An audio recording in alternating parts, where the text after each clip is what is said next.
James Bond. Wow, this is a science fiction podcast, fantasy podcast. How does James Bond fit into all this? Well, he's a fictional character, but a lot of his stuff, the action adventure parts are really very fantastical in a way, because it's unrealistic situations that he gets into and out of. Oh, and of course the gadgets. He has a lot of sci-fi gadgets, doesn't he? Yeah, so that's science fiction right there. Remember Starlog, issue number 22? Yes. And of course we could talk about James Bond because he was in Starlog. Yeah, that was the era that, once Star Wars came on the scene, there were so many Star Wars copycats. And Ian Fleming had a novel, Moonraker. So that motion picture came out in 1979, Moonraker. And they really took some liberties with the novel and put a sci-fi spin on it, putting James Bond into space. Bit ridiculous, but guess what? That was the trend of the time. So from that point forward, we started seeing James Bond in Starlog magazine. Well, another reason it wasn't close to the original story was because they had started out making the movies close to the stories, but then they kind of ran out of story material, wanted to make it more interesting for the movies. Mm-hmm. And so yes, doing it in space this time was a great idea, and I think it helped the whole series of movies. And I think it changed the face of Starlog as well, because then it started branching out of all things that we found interesting as kids. Yes, it was a great idea to expand into James Bond because it brought in a whole new audience. And plus, a lot of sci-fi fans were already fans of James Bond, I would imagine. Yeah. Let's get into the roots of James Bond. Ian Fleming, author, British author. Now, I've never read any of his books, but you have, right? I did. And they were short. The original ones were short. Quite often, the movies took massive liberties with them. The core was there of the storyline. Sometimes it was the pre-credit sequence that was more so the story of the book, and then they took massive liberties for the body of the movies. But they ended up making all of the books into movies, and then after a while they started making new material. But what I understand, mostly just using the same title as the books, and the movie might sometimes have been completely different. Yeah, sometimes, yes. Yeah, and another thing I understand is they actually changed the character of James Bond from the books, right? He's not really the same person in the movies. Yeah, physical characteristics are a bit different too. Yeah. He wasn't considered handsome or what? Yeah, if I'm not mistaken, he had gray eyes. That was one of the characteristics. Arguably, we always think of Sean Connery as the original Bond, but James Bond actually started on TV. Yeah, the first time we saw James Bond on the screen was 1954 television adaptation of the first James Bond novel, Casino Royale. The actor that played him was Barry Nelson. Most of the time we think of Sean Connery as the first Bond. Well, that was the first Bond for the movies. Yes, the first movie James Bond was Sean Connery. But I ended up seeing the Barry Nelson one, and it was virtually unwatchable. It's not like the James Bond we've come to know and love. Wow, okay. So with Sean Connery, we get a more sophisticated, I would imagine, over that TV series. They tried to make it for the times, for the audience, something that would be interesting. So he was adventurous, he was a ladies' man. Yeah, the books, we don't want to spend too much time on the books because, yeah, the books it started everything. They said that even referenced what he looked like. He looked like a Hoagie Carmichael, and he had a scar on his cheek. So they really did change him up for the movies. And most of us grew up with the movies. With the glamorous version of exactly, Bond. Whether it be Sean Connery or Roger Moore or Timothy Dalton. There have been so many actors that have played the part. And oftentimes it's one of the first questions that comes up, what's your favorite Bond, whenever someone talks about James Bond. So let's just clear the air with that. Baby doll, what's your favorite Bond? Now, I really did. Now, Roger Moore is my first one, so I did like him. That was mine too. I grew up in the Roger Moore era. Yeah, but my favorite was, I want to say Pierce Brosnan. I could see that. Even though, and I like Timothy Dalton too, even though other people don't like him. I like Timothy, but yeah, Pierce Brosnan I think was really the best one. And the movies were with Pierce Brosnan were excellent. They were excellent movies with him. He was supposed to come earlier, but he was filming Remington Steele. So they had to put Timothy Dalton instead. And Yes, and I remember that audiences were excited when Pierce Brosnan was up for the part, and then when he didn't get it, and they got. Yeah, I mean, he just couldn't do it because of Remington Steele, and then so they got Timothy Dalton, and I think the audiences really didn't give Timothy Dalton a chance because they wouldn't accept him because he wasn't the person they wanted for the part. But I was already a Timothy Dalton fan from Flash Gordon. We both were. Yes. Yes, and so but I think he did a good Bond too. He was, I mean, he still had the sophistication. He was, he was more serious than Roger Moore, and that's actually a big change. But it was okay with me to accept. I think he was really the first big screen Bond I saw. I never saw the Roger Moore movies in theaters. I remember, because it's so generational, of who was your Bond that you latched onto the most. And I remember thinking that Sean Connery was the old man Bond, because that's the one that my father and my grandfather liked a lot. And because he made the older movies, yeah. And they felt that the Roger Moore ones were just too outrageous. Whereas my brother and I were like, oh, this guy's way more action-oriented. He's not like Sean Connery. But in retrospect, when you do watch them, the Roger Moore ones some of them are just so over the top, so ridiculous with the action and adventure. They were pushing the limits of what a human being really could do. It was almost super heroic in some ways. But in some ways that's why you like it. That was the era, sure. But it was just so different from the people that were used to Sean Connery. Yes. And I ended up later on, I found out about this first at a Star Trek convention in the 80s, that Roger Moore was in a British spy show called The Saint. And I've been watching back episodes of that on Netflix or Hulu or one of those stations because it's available to stream now. So I remember looking back and saying, wow, you mean Roger Moore played another secret agent before James Bond? And that's what caused the producers to want him to be James Bond. So James Bond historically has been played by gentlemen from the UK. And it's such a British feel. That's one of the things I think that we as Americans love about James Bond so much, is because the movies travel the world with a very British flair to it. Well, and Americans, love the British accent, and we consider it exotic. So yeah, it's a very big thing here. We got a chance to go to SpyCon last year, and that was a James Bond-centric convention that also had programming with other spy characters like The Prisoner and other secret agents of that time, Secret Agent Man, and everything that was. I mean, there was a boom in the 60s, especially, of secret agents. And one of the presenters there, he gave the example. He said, when they make an announcement in America who the next Batman's going to be, that's huge news. Everyone wants to know who the next cinematic Batman is. Well, that's what it's like in the UK when they're getting ready to announce who the next James Bond is. Yes. Well, I mean, it's big news here too. But yeah, I can see how over there, because that's their superhero. Yeah. Well, also for Doctor Who, the announcement of a new Doctor Who is also, very anticipated, sitting on the edge of your seat waiting. Yeah. Some of our fans on Facebook end up replying on what some of their favorite Bond memories were. And would you like to relate some of them, Kavora? Sure, Puddin'. So first we have Mark McRae. He said, Sean Connery was my favorite Bond character, and my favorite memory was going to see Diamonds Are Forever, and a real fight broke out in the theater. I was conflicted as to which fight to watch, the on-screen fight with James or the fight in the movie theater. That's crazy. Diamonds Are Forever, and we met the actress that played Thumper. Yes, that was cool. Mm-hmm. She still has an air of regalness about her. She's a professional dance instructor in Atlanta now. Yes, that's awesome. Yeah, she still looked great. Our next listener is Miana Hawkins-Tompkinson. She said, Roger Moore, probably mostly out of childhood attachment. He was still going when I was a kid. I loved them all, though.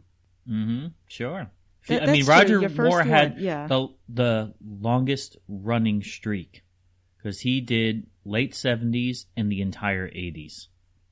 So I think it was something of 13, 14 years, something like that. That's a long time. Sure so is. he was basically the Bond of the first one of our generation. Yes. And next we have Rob Jonkey, and he said, Sean was classic, but I really like Tim Dalton. There you go. Yep, very good. So we've got like a vote for, 3 different Bonds here. Yeah, it sounds good. So they each contributed their own things to the Bond character, and that's great. It's great that we have so much diversity and different people like different things. Mm-hmm.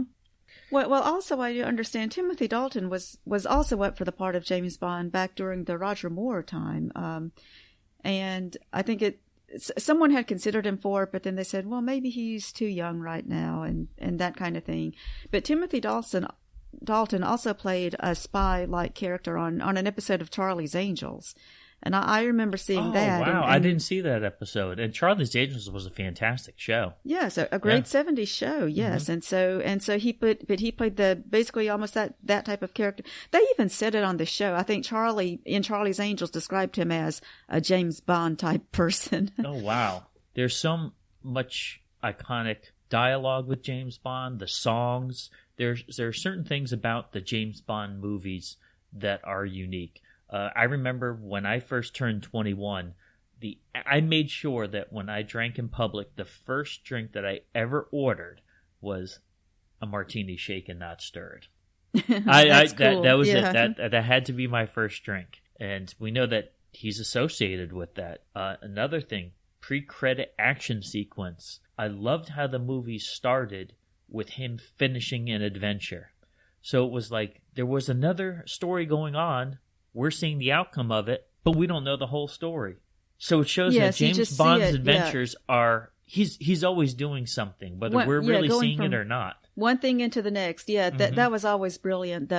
It would show him ending something and and he would come out okay, and then it would go into the way it always opened with him walking, and then he turns and shoots holds down the gun barrel. Yes. Yep.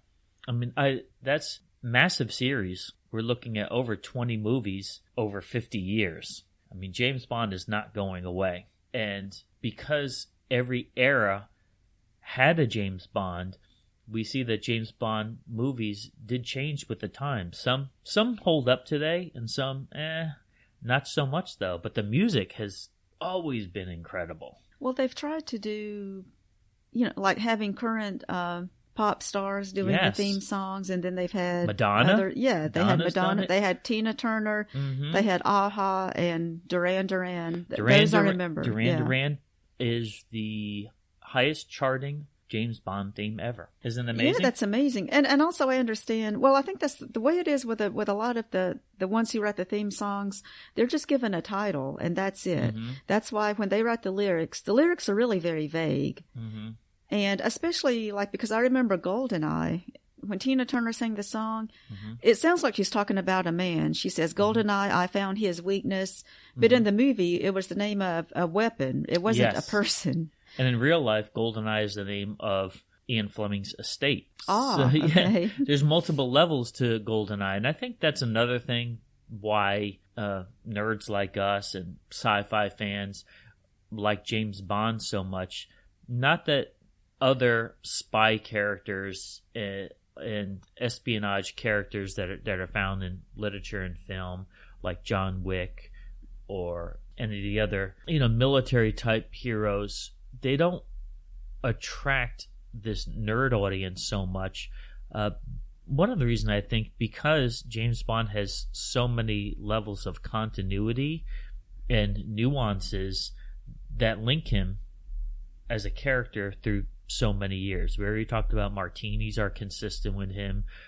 The music is incredible. I mean, he had a Beatle do a theme song, and apparently, Live and Let Die. Yeah, apparently Paul McCartney approached the filmmaker saying, "I want to do a James Bond film." You got to figure. Oh, that's great. Yeah, it's Sir Paul. He's an iconic singer and writer. I mean, as far as being a worldwide known Brit, can you imagine that? One of the most famous British people in the world writing a song for one of the most famous British movie characters ever, but also the women of Bond.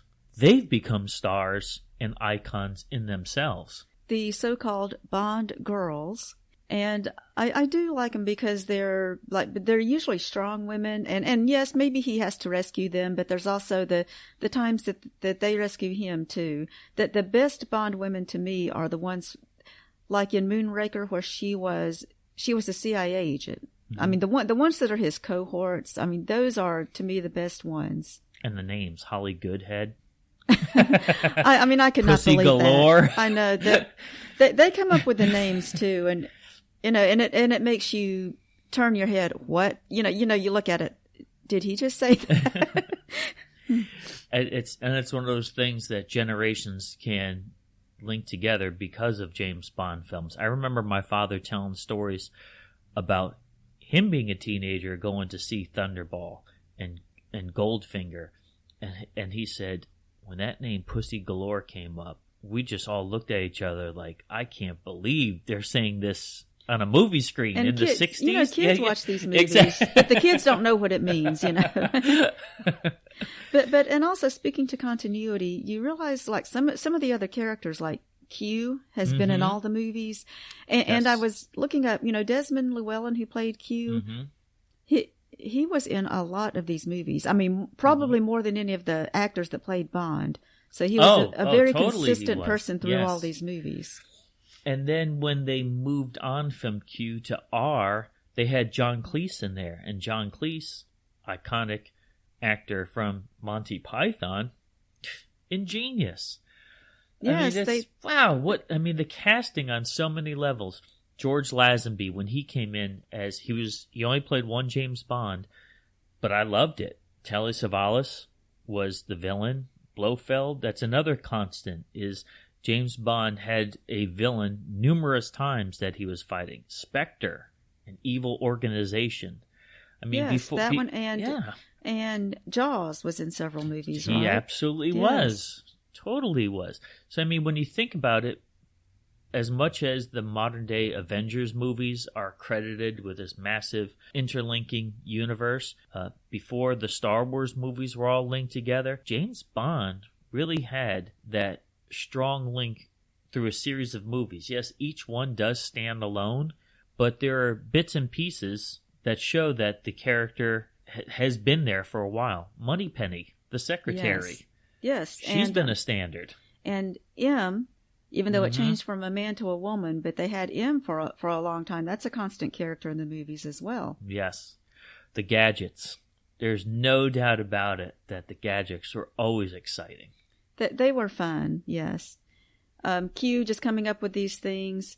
I know there was a movie where he had he came up with a cloaking device. I mean, that's not what he called it, but to me, like, I mean, you know, when he said, "Here, Bond, here it is," and James Bond is going, Q, you know, he doesn't see anything, and he says, "Maybe you've been down here too long." But it was something that was cloaked. That was awesome. Yeah, Man with the Golden Gun. So it wasn't just James Bond's devices, even the enemies had some devices.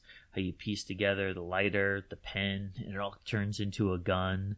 I mean, I think that's one of the draws with the movies is to see what new gadgets you're going to see on the screen. And the thing we saw at SpyCon, the car that changed into a boat. Oh, yes. And they actually had the actual vehicle there at the con, even though you couldn't, you know, you could just look at it. You couldn't drive it or anything, but it was imagine great. That, a car turning into a submarine and then floating like a boat. Yes. I mean, the Aston Martin was so iconic for that time. I mean, his cars were always beautiful. I remember in one movie where he opened up the holster on the side of his armrest and it was a champagne chiller. How cool is that? Yeah, just something for the elite class, okay? I mean, we wrapped down how many people played James Bond in the movie. Sean Connery played him 7 times. If you consider David Niven, so they had the tongue-in-cheek kind of comedy, Casino Royale. I don't really consider that a James Bond movie, but George Lazenby played him once. Roger Moore played him 7 times. Timothy Dalton 2 times. Pierce Brosnan 4 times, and the modern day one, Daniel Craig, 4 times. The one thing that's unique about Sean Connery's character is that he actually played himself as, or he played James Bond in an unofficial James Bond movie, Never Say Never Again, which was a remake of his Thunderball movie. Now that has to be the first time I've ever heard of an actor remaking a movie that they've been in before. That was odd. And did he just do it like maybe for the money or something at the time? And it came out the same year as a Roger Moore movie. Yeah, yes. It was so. I remember saying like, "This is so odd." The only thing good about that was the Starlog issue, because it put both of them on the cover, and that was cool. Mm-hmm. And I think it looked like they were pointing a gun at each other. Oh, great issue. I mean, we look at how many times, when you think about it, James Bond was on the cover of Starlog. Issue number 22, number 36. We're rolling through our Starlog magazines right now. Issue number 49. I mean, For Your Eyes Only, he had full cover on that one. That was stellar. The one that you were just referencing, issue number 68, number 72. There, Sean Connery shares space with Christopher Reeves and Mark Hamill. Starlog number 75. Grace Jones. I mean, you want to talk about a fierce Bond girl?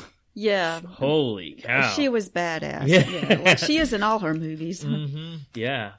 That was Starlog number 95. Starlog number 96, View to a Kill. Starlog, oh, there's your boy right there. Starlog number 122. With Living Timothy Daylights. Dalton, yes. Yeah. And actually, I understand, let me see, Living Daylights, they actually wrote without having the script, or without having, they wrote the script without having the actor yet. Mm-hmm. The new James Bond hadn't been named yet. But they were able to change the script enough to make it fit him once they had the actor. Now, Living Daylights, if I'm not mistaken, that was the one when you read the Ian Fleming novel, the entire novel is actually the pre-credit action sequence. So everything from the credits forward is made up. It's all completely a new story. Yeah, so it's like, okay, you're telling me that 6 minutes, 7 minutes before the credits, that's the whole story of the novel? Because when I was a teenager, I made it a point to read all the original James Bond novels, and then I started reading the James Gardner ones too, like Icebreaker, and they're wonderful. They're officially licensed novels that came afterwards. They were exciting. Another one with License to Kill on the cover. Starlog number 146. This is a special issue. Why is number 146 a special Starlog? Because it must have had something about me in it. Of course. You had one of your letters printed in this issue. Yeah, I did. I actually had something printed with my name in it, so that's cool. Oh, boy.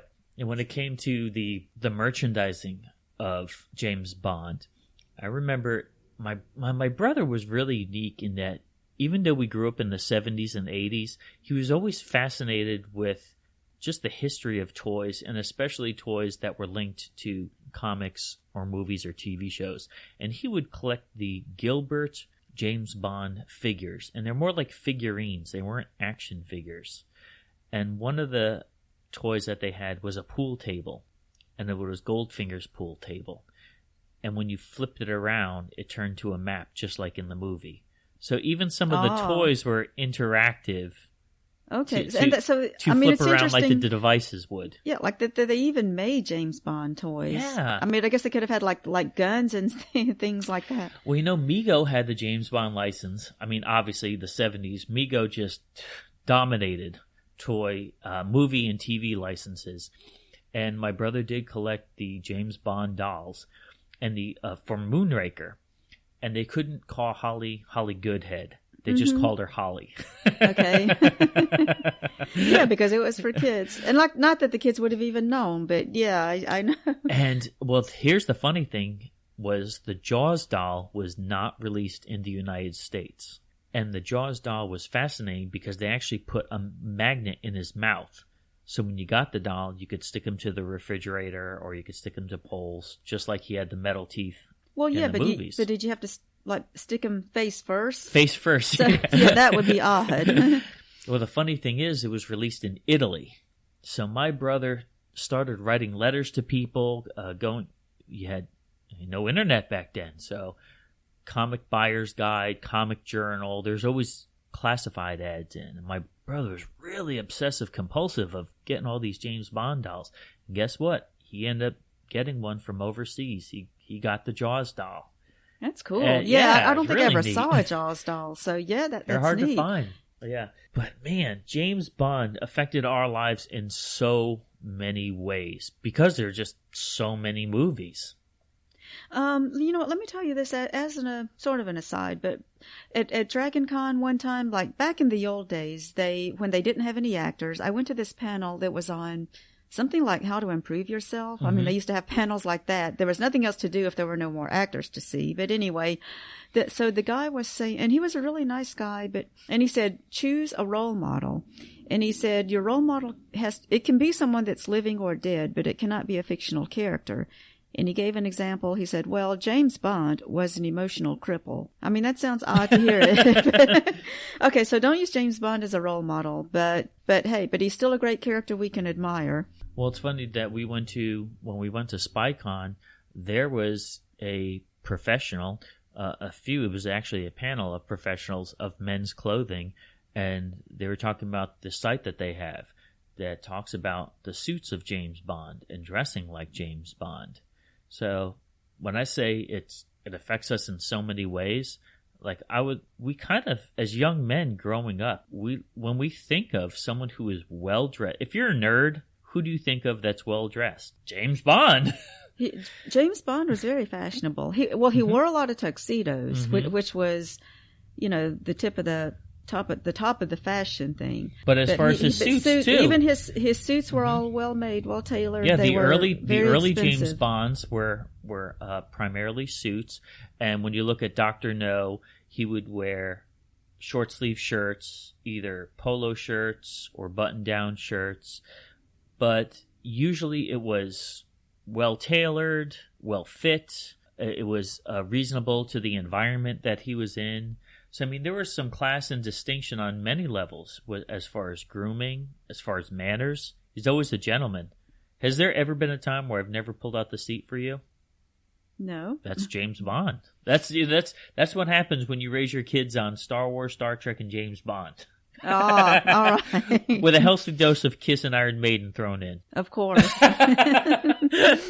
But it's funny with the name of James Bond. When Ian Fleming was creating the character, he wanted, because the lifestyle was so much full of so much adventure, he wanted the character's name to be boring. So he was looking at a series of books on bird watching, and so one of the authors was named James Bond. He thought that was a boring name, so that's how he named his character. How crazy is that? It's strange. Now, but I mean, it's kind of well because it had two one-syllable names. I guess in that way it might be called boring. But and going back to the very first movie was when he said Bond, James Bond. Oh yeah, and that stuck. Another iconic that's consistent. So yeah. So just saying his name and it just it means so much that just hearing is it. Iconic. Yes. Now once James Bond was big in the 60s, there was this massive amount of spy TV shows, I Spy, things of that sort. And it was like The Avengers was one TV Avengers, show. It was a really good one. I like that series, Emma Peel, yeah. But further on with that, we look at the knockoffs. Not so much, what were they called? Parodies. Yes. Our Man Flint. Those in the 60s, there were the Flint movies that were supposed to be tongue-in-cheek humor of making light of James Bond character. More modern times, Michael Myers. Yes. With his Austin Powers. I mean, tons of James Bond references. Now, there. one of the old shows that I liked was Get Smart. Yeah, another one. Yes. That, I mean, it was a great spy show. It was a comedy. Oh, and all the Take gadgets your shoe in off, that one. Take a shoe off to use the phone. The shoe phone. It was great. Yes. And they did it on Deep Space Nine. Dr. Bashir on the holodeck That's did right, his. our man Bashir. Yes, did his James Bond take. And then there was the modern show Burn Notice about the spy that got burned, which means he got sort of fired as a spy. I mean, that I always associated that with James Bond in a lot of ways. He used his mind a lot to solve crimes. It was different in that way, but he was still an ex-spy who had all this knowledge, and it was just a great show. Yeah. So, I mean, it's when we think about it, it started as a series of books, but it really caught wildfire to the mainstream public with the movies. And what helped it was immensely is when John F. Kennedy said that's one of his favorite book series were the Ian Fleming James Bond books. Yes, he did endorse it. So now you had a president that liked it as well. That's it. It's history from there.